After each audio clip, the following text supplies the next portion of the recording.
جنگل کا بادشاہ۔ کسی جنگل میں ایک شیر رہتا تھا۔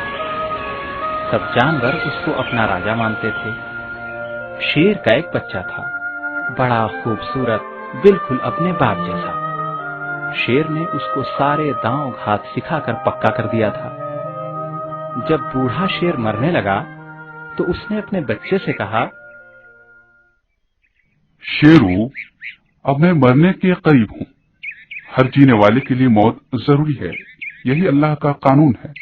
ویسے تو تم ہر طرح ہوشیار ہو، پھر بھی ایک نصیحت تمہیں اور کرتا ہوں، تم اس پر عمل کرنا۔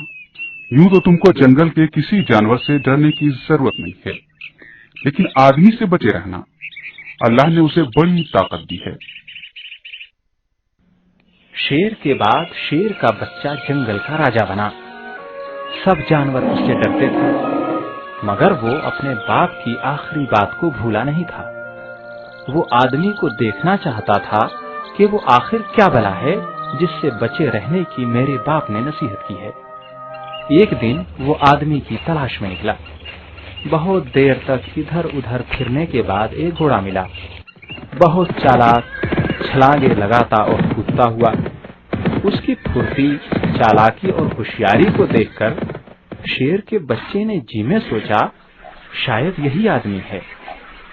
ڈرتے ڈرتے اس کے پاس گیا، ادب سے کھڑا ہوا اور پوچھا، کودو بھیا، کیا تم آدمی ہو؟ گھوڑا یہ سن کر بھونچکا رہ گیا۔ اس کے منہ سے گھاس کا گچھا چھوٹ گیا۔ بیچارے نے ڈرتے ڈرتے جواب دیا، اے جنگل کے راجا، میں تو گھوڑا ہوں، گھوڑا۔ آدمی کو اللہ نے سب سے اچھا بنایا ہے، اسے بڑی عقل دی ہے۔ ہم سب کو اس کی خدمت کے لیے بنایا ہے، وہ ہم سے جیسے چاہتا ہے کام لیتا ہے۔ گھوڑے کی یہ بات سن کر شیر کا بچہ آگے بڑھا تو میاں اونٹ دکھائی دیے، گھوڑے سے 4 ہاتھ اونچے، بان جیسی لمبی ٹانگیں، لمبی گردن۔ سوچا ہو نہ ہو یہی آدمی ہے۔ آگے بڑھ کر ادب سے پوچھا، لمبو میاں، کیا تم آدمی ہو؟ اونٹ بولا، نہیں بھائی، میں تو اونٹ ہوں، اونٹ۔ آدمی کو تو اللہ نے سب سے اچھا بنایا ہے، اسے بڑی عقل دی ہے۔ ہم سب کو اس کی خدمت کے لیے بنایا ہے، وہ ہم سے جیسے چاہتا ہے کام لیتا ہے۔ شیر کا بچہ آگے بڑھا۔ چلتے چلتے راستے میں ہاتھی دکھائی دیا۔ وہ ایک بڑے پہاڑ کی طرح اٹھا چلا آ رہا تھا۔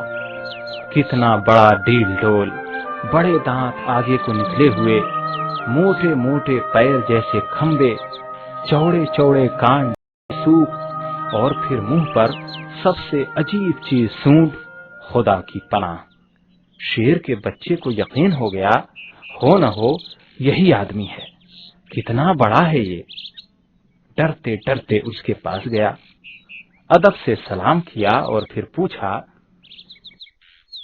موٹو میاں، کیا آپ آدمی ہیں؟ ہاتھی نے یہ سن کر شیر کے بچے کو اوپر سے نیچے تک دیکھا۔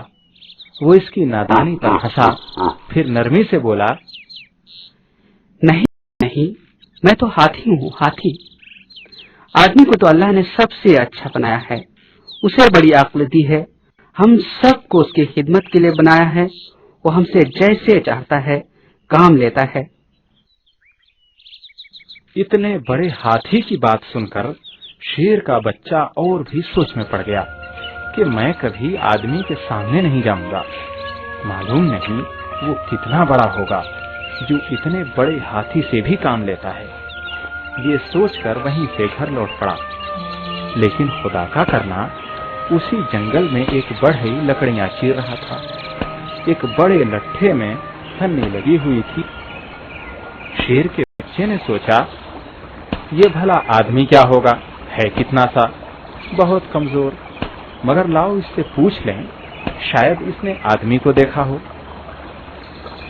وہ بڑھئی کے پاس گیا اور پوچھا، کیا تم نے کبھی آدمی کو دیکھا ہے؟ پہلے تو بڑھئی ڈرا، پھر ہمت کر کے بولا،